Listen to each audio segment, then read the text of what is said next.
Bonjour tout le monde. Dans cette séance d'aujourd'hui, on va résoudre ensemble un exercice classique de génétique sur le pédigré.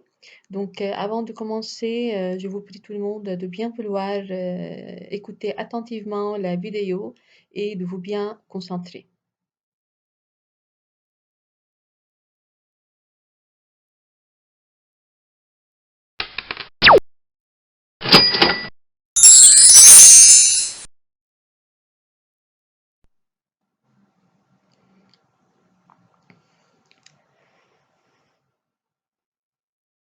Le voici notre exercice. Le pédigré ci-dessus représente une famille dont certains membres sont atteints de diabète. Donc les membres qui sont en noir sont malades, sont atteints de diabète, qui est une maladie caractérisée par une élévation du taux de glucose dans le sang. Le diabète est dû à un gène possédant deux allèles.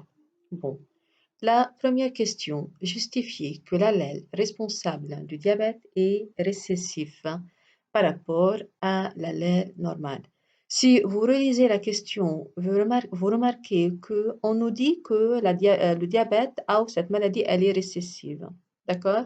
Bah, c'est à nous de prouver et de justifier la réponse. Donc déjà, خليني نكون شغلة. Pour démontrer si un allèle est récessif ou dominant, il suffit de regarder le pédigré, بتطلع على le pédigré.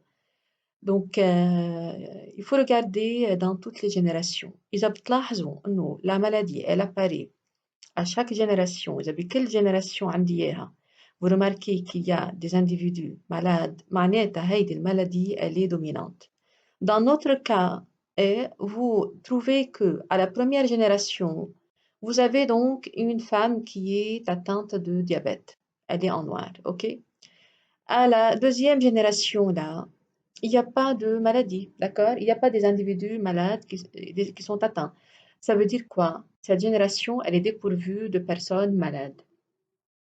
À la troisième génération, regardez là, vous avez deux personnes. Vous avez les personnes 3-2 et 3-4, يلي هن diabétiques, معناتها dans cette génération, vous avez des personnes malades. D'accord? Bien, ça veut dire que cette maladie, elle a sauté la deuxième génération, معناتها elle est récessive. OK? أول شغلة.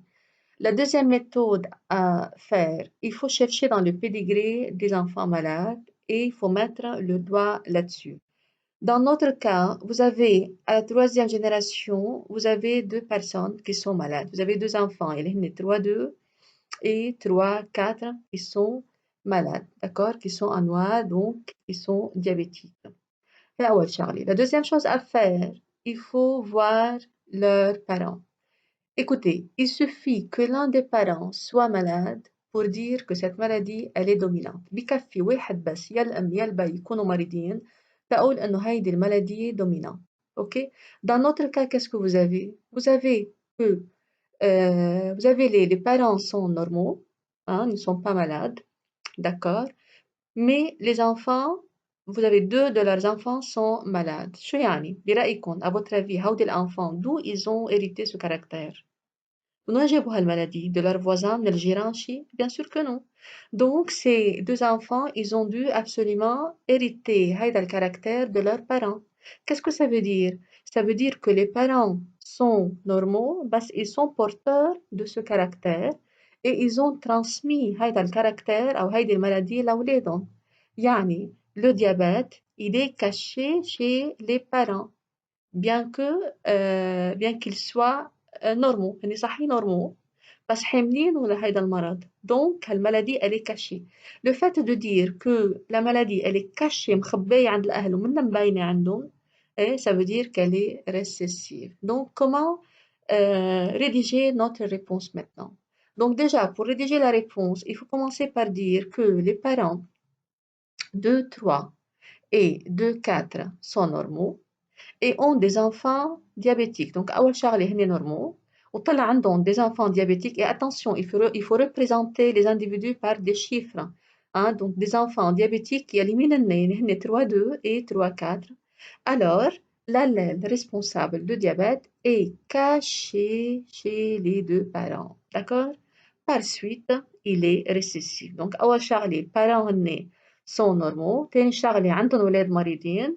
Ça veut dire l'allèle de diabète responsable de cette maladie هو caché عند البارents par suite il est récessif. D'accord? Donc c'est comme ça qu'il faut réfléchir à la réponse. Dans la deuxième question, désignez par des allèles, par des symboles, pardon, l'allèle normal et l'allèle responsable du diabète. Donc, vous savez très bien que le symbole de l'allèle dominant, il est toujours représenté par une lettre majuscule et le symbole de l'allèle récessif, kamena, toujours représenté par une lettre minuscule, n'est-ce pas? Dans notre cas, vous avez deux phénotypes. On a le phénotype normal, on a justifié un nouveau dominant, et le phénotype récessif, kamena, on a bien justifié qu'il est récessif, le phénotype diabétique, d'accord? Bien, donc comment rédiger la réponse? Il faut dire que soit grand N, le symbole de l'allèle déterminant le phénotype normal, donc N pour normal, dominant, acquis majuscule, par rapport à l'allèle déterminant le phénotype diabétique qui est récessif, qui est désigné par le symbole petit d, la lettre minuscule.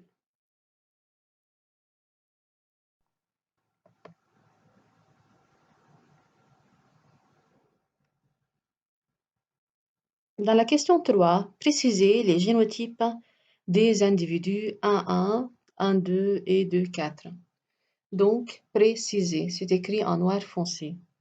Qu'est-ce que ça veut dire préciser? Préciser, yani, il faut indiquer la réponse, puis il faut justifier. Yani, vous indiquez et vous dites car, d'accord, puis vous justifiez. Yani, le mot car, il faut absolument que ce mot soit présent dans votre réponse. إذا ما في car, vous n'aurez pas la note. Bon, commençons par l'individu le plus facile. Donc, vous avez 1, عنا هيدا, d'accord. بعدين عنا l'individu 1, 2 يلي هي هيدي البيرسون qui est atteinte, cette femme qui est malade. وبعدين troisième cas يلي هي 2, 4 يلي هو هيدي الفي qui est normale à la deuxième génération. خلونا نبلش بالindividu le plus facile يلي هن diabétique. بما أنه on a justifié que le diabète est récessif. Donc, commençons par la personne diabétique اللي هي 1, 2. D'accord? Diabétique, récessif, معناتها le génotype est exprimé uniquement à l'état homozygote. هذه تعرفوها, c'est une règle يعني. عندي un phénotype récessif. Le phénotype récessif, son génotype est toujours exprimé à l'état homozygote. Ça veut dire quoi? C'est quoi le génotype de cette personne? Le génotype, donc, c'est petit d, d'accord? Bon, regardez. Donc, le génotype, c'est petit d, on indique la réponse, car c'est en noir foncé. Attention, hein, là, non, dans la question, vous avez précisé un verbe d'action. Bon, donc, car elle est atteinte, لازم نقول إن هي atteinte de diabète, ولازم نقول إنه diabète, l'allèle responsable de diabète est récessif, معناتها il est toujours exprimé à l'état homozygote. D'accord? Bon, c'est comme ça qu'il faut répondre. Donc, petit d, c'est son génotype, car elle est atteinte de diabète et l'allèle responsable de diabète est récessif, il faut dire absolument, pouvant être exprimé seulement à l'état homozygote. Bon, la deuxième personne, خلونا نبلش, هي 1 يلي هي هيدي هون. C'est quoi? C'est normal. بما أنه normal, le phénotype normal, et on a justifié que ce phénotype il est dominant, معناتها le génotype il est exprimé soit à l'état homozygote, يعني NN, soit à l'état hétérozygote, يعني ND. D'accord? Pourquoi? Parce que c'est dominant. انتبهوا. Le récessif il est toujours homozygote. بينما النورمال il est soit homozygote soit hétérozygote حسب شو في عندي أنا هون. D'accord? Bon, donc vous dites que c'est normal dominant, donc NN ou ND. خلونا نطلع على ولادهم. ولادهم, ils ont 3 enfants. اللي مبين أنا عندي 3 طن منهم مريضين, sont normaux. بس ما بيمنع إنه هو يجي un quatrième enfant ويكون هذا ال quatrième enfant يكون malade. ما بنعرف. Ok, on peut pas le dire. Ok. Donc معناتها هخلي الجينوتيب فوق مثل ما هن اثنين NN et ND. D'accord? Bon, regardez, donc NN ou ND, car il est normal et l'allèle normal, بدي أقول إنه الدومينant انتبهوا, pouvant être exprimés à l'état homozygote et à l'état hétérozygote. Troisième cas, يلي هو 2, 4. هيدي البيرسون d'accord اللي هي cette dame. cette dame انتبهوا quel phénotype elle possède le phénotype normal مثل ما قلنا من شوي phénotype normal dominant معناتها ممكن يكون NN مثل ما كمان ممكن يكون ND d'accord voilà donc شو بدي أعمل هلا il faut regarder les descendants les enfants شو عندي أنا bon j'ai deux enfants malades عندي 3 malades وال3 4 malades malades يعني عندهم دي دي ما هيك الجينوتيب تاعهم هو بتي دي بتي دي بما انه عندهم بتي دي معناتها هيدا الانفان d'accord il a hérité un allèle D de sa mère et un allèle D de son père ok بما انه donc عندهم des enfants malades دي دي وهالenfants ils ont hérité le caractère de ses parents donc ça veut dire انه هيدي الفام اللي انا حكيت عنها donc dans ce cas-là elle peut être ND donc j'élimine NN مستحيل تكون NN ليش لانه elle porte le caractère D elle porte l'allèle D elle a transmis cet allèle à son enfant d'accord فإذا اللي بيحدد الجينوتيب هن الأولاد بتطلع على الأولاد بما أنه عندي مالاد هون دي زانفان مالاد قدرت حددت أنه الجينوتيب تاعت الماما كانت أندي طالما ما عندي دي زانفان مالاد ما بقدر أجزم وأقول مستحيل تكون أندي لأنه il se peut يكون يجيهم un autre enfant et ou que cet enfant soit malade. D'accord? Bon, pour répondre à la question, vous dites c'est ND car, et vous indiquez la réponse, c'est ND car أول شيء elle est normale. ثاني شيء عندها des enfants atteints مين vous devriez absolument représenter ces enfants par des chiffres. حددوهم اللي هن 3 2 et 3 4 alors elle est porteuse de l'allèle de la maladie à l'état caché. D'accord? C'est comme ça qu'il faut répondre à la question. La quatrième question, justifier. Donc déjà, il faut lire l'individu de 2 se marie avec une femme atteinte de diabète. Donc cet individu de 2 qui est là, il se marie avec une femme diabétique. Donc il est inquiet d'avoir des enfants diabétiques comme leur mère. OK? La question, justifier que cet individu, اللي هو de 2 est hétérozygote et sa femme est homozygote en ce qui concerne le diabète. Donc عم بيقولوا لنا انه هذا الانديفيدو تزوج من وحده مالاد وخايفين يجيهم ولد diabétique. Donc dans la question, regardez, je relis la question, justifier que l'individu de 2 est hétérozygote. Donc attention, ça c'est la première partie de la question. Et sa femme est homozygote. Ça c'est la deuxième partie. Donc dans cette question, il y a deux parties. La première partie, il faut justifier que l'individu de 2 est hétérozygote. Et dans la deuxième, il faut justifier que sa femme est homozygote, d'accord, en ce qui concerne le diabète.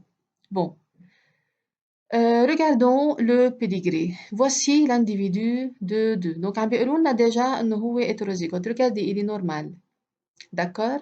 Donc, il est normal, معناتها on a appris بما إنه normal, و normal c'est un phénotype dominant, donc son génotype, il peut être exprimé soit à l'état homozygote, soit à l'état hétérozygote. بس نحن dans la question on nous précise عم يحددوا لنا إنه هيدا الجينوتيب تاعه hétérozygote. شو معنات hétérozygote؟ يعني ما ممكن يكون إلا ND. بس il faut justifier ليش هو hétérozygote. Donc cet individu possède le génotype grand N petit d. D'accord? Comment justifier? Donc déjà, بما إنه il est normal, معناتها il faut absolument avoir quoi? L'allèle grand N. N majuscule pour normal, nous dominant. D'accord? Donc ça, on a dit là, on a justifié pourquoi l'allèle et pourquoi il possède l'allèle grand N. Là, nous normal. Et c'est dominant. D'accord? Bon, pourquoi il a l'allèle, pourquoi il possède l'allèle petit d? Hein? ليش عنده البتي دي؟ من وين جابوا هيدا البتي دي؟ من وين بده يجيبوا برأيكم؟ من الولاد الجيران بده يجيبوا؟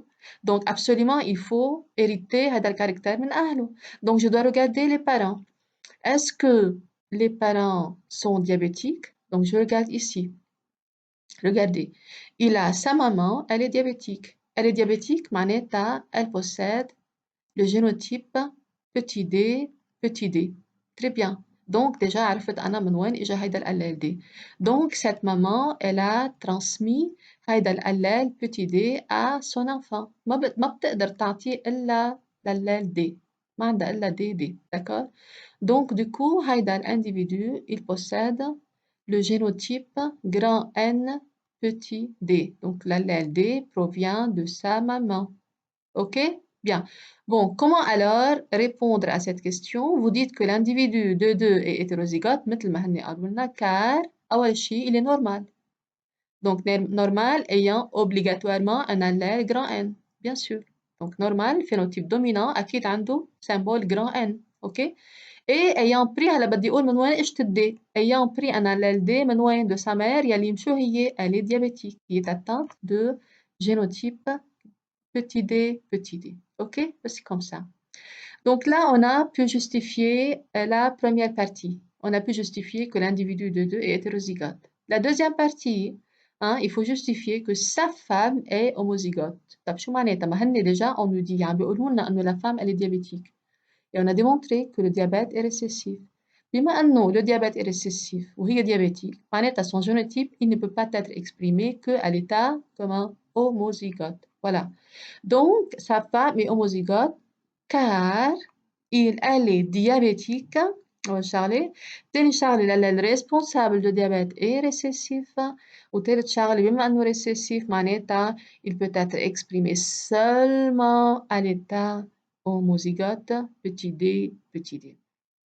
شغلة تانية بدي أنصحكم فيها إنه كل جينوتيب بيطلبوه منكم دغري بتحطوا لي إياه على البيديجري. Vous notez les génotypes, d'accord, que vous avez trouvé sur votre pédigré. Hein, donc ça vous laisse réfléchir et ça vous facilite en fait يعني la réflexion à vos questions. d'accord. donc بساعدكم إنه بما إنه كل شيء قدامكم واضح donc بتصير بسرعة بتلاقوا الجواب. OK. Très bien. Cinquième question, faire l'analyse factorielle qui permet de savoir s'il y a une possibilité chez l'individu de 2, يلي هو هيدا, d'avoir un enfant atteint de diabète. Donc, قالوا لنا إنه هيدا l'individu, il se marie avec une femme diabétique. D'accord? Donc, il faut faire l'analyse factorielle. Donc, déjà, pour commencer, vous dites, vous commencez par les phénotypes, bien sûr. Donc, l'homme, يلي هو هيدا 2 عنده phénotype normal. D'accord? وهو il se marie d'une femme qui est diabétique. OK? بدنا نشوف إذا هن في عندهم ريسك يجيهم ولد diabétique. OK? Voilà, donc vous commencez par le phénotype. C'est quoi le génotype? أكيد le génotype, vous les savez. Donc, هذا l'individu يلي قلنا عنه هو normal, هو hétérozygote. Dans la question précédente, on a dit que, on a justifié pourquoi il est hétérozygote. Donc, il possède le génotype ND. OK? Et sa femme, elle est diabétique. معناتها كمان عندها le génotype homozygote يلي هو petit d. Bon, quels sont les gamètes, les différents gamètes? Donc là, vous avez 2 types de gamètes, d'accord, qui sont donnés par le père. بما أنه عنده 2 allèles grand N petit d, donc il donnera 2 types de gamètes, 5% pour gamète N et 50%, 50% pour N et 50% pour petit d. Par contre, la femme ما بتعطي إلا un seul type de gamète يلي هو petit d, donc 100%. Pour dresser le tableau, bien sûr, vous remplissez la grille là. Donc là, vous avez les 2 types de gamètes donnés par le mâle, le père. Et là, vous avez le type de gamète petit d يلي هو donné par la mère. Donc vous faites le croisement, vous aurez 2 types de génotypes. Donc vous avez 50% ND et 50% petit d. Voilà, pourcentage phénotypique possible des enfants. Donc عندي هون ND معناتها normal 50%. DD, معناتها diabétique 50%. OK? Voilà, donc je relis la question avec vous pour voir si bien j'ai justifié. Faire l'analyse factorielle qui permet de savoir s'il y a une possibilité. أنا بدي فتش إذا في عندي possibilité يكون في عندي un individu diabétique. Donc vous regardez ici dans vos résultats, vous trouvez qu'il y a une possibilité de 50% qu'il y ait un individu diabétique. Voilà. Donc alors, cet individu a une possibilité d'avoir un enfant atteint par le diabète. Voilà. Donc, c'est comme ça que j'ai pu répondre à cette question. Bon, écoutez, j'espère que l'explication de cet exercice a été claire pour vous. Je vous recommande de réécouter la vidéo plusieurs fois. Tentez aussi de retravailler l'exercice tout seul sur un brouillon. جربوا حلوا هذا l'exercice لوحدكم pour voir si vous avez des questions à poser. Bien sûr, n'hésiterez pas à poser vos questions. Hein. Donc, je serai à votre disposition à tout moment. hein. ما تترددوا أبدا تسألوا تبعتوا لي الأسئلة اللي عندكم par téléphone. Donc, je vous ai choisi deux autres exercices à résoudre, à travailler tout seul. Vous allez trouver que c'est pas du tout difficile, donc c'est trop facile. Il suffit vraiment de comprendre l'exercice que je vous ai envoyé, que j'ai travaillé avec vous, et de réfléchir énormément à la question avant de donner la réponse. Donc voilà, vous avez ici le premier exercice. Donc, si vous remarquez, le pédigré, il est trop simple. Il y a seulement deux générations, donc c'est trop facile. Dans la première question, justifiez que l'allèle responsable de cette maladie est récessif. Donc, écoutez, بس جربوا يعني اسمعوا اللي أعطيتكم إياه شرحت لكم إياه قبل. Je vous ai donné deux méthodes pour savoir si un allèle est récessif ou dominant. Donc, c'est pas du tout difficile, hein, vous allez voir. Là, vous avez votre deuxième exercice. Donc là, vous avez trois générations sur le pédigré. Écoutez, cet exercice, c'est un peu différent parce qu'Amena, c'est pas du tout difficile, bien sûr. Il faut suivre les deux méthodes que je vous ai expliquées. Hein. Voilà, donc je vous souhaite un excellent travail et comme je vous ai dit, écoutez plusieurs fois la vidéo. Voilà, je pense que je vous ai tout dit. Donc, je vous souhaite un excellent travail et je vous remercie pour votre écoute. Je vous dis au revoir et à très bientôt.